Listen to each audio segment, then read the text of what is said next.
Matagumpay na naisagawa ng Police Regional Office Bangsamoro ang Security Preparation Meeting upang masigurong maidadaos ng mapayapa ang paggunita ng undas sa Bangsamoro. Magbabalita dyan si Patrolwoman Veronica Lagi. Bilang paghahanda sa nalalapit na Undas 2025, nagsagawa ng Security Preparation at Contingency Planning Meeting ang mga personahe ng Police Regional Office Bangsamoro Autonomous Region na ginanap sa Probar Launch sa Lipata kay Pendatun, parang Maguindanao del Norte. Nito lamang ika-28 ng Oktubre taong kasalukuyan. Pinangunahan ni Police Brigadier General Jason C. De Guzman, Probar Regional Director, ang naturang pagpupulong, katuwa ang regional staff at iba pang personahe ng Probar.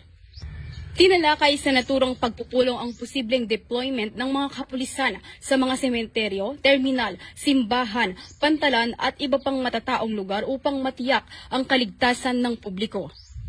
Kabilang sa mga pangunahing layunin nito ang pagpapanatili ng kapayapaan at kaayusan, paghadlang sa anumang banta ng seguridad at pagbibigay ng mabilis na tugon sa panahon ng emergency situations.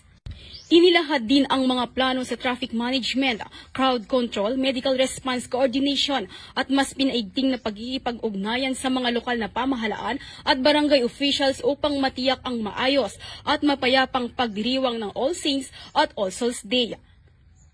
Sa pamamagitan ng inisyatibong ito, hindi lamang naipapahayag ang diwa ng kabayanihan, kundi nagiging halimbawa rin ng responsableng pakikilahok sa pagpapanatili ng isang ligtas at maayos na Bangsamoro. Mula rito sa rehiyon ng Bangsamoro, ako ang inyong Police News Network Correspondent, Patrolwoman Veronica Lagi, alagad ng batas, tagataguyod ng Balitang Pulis.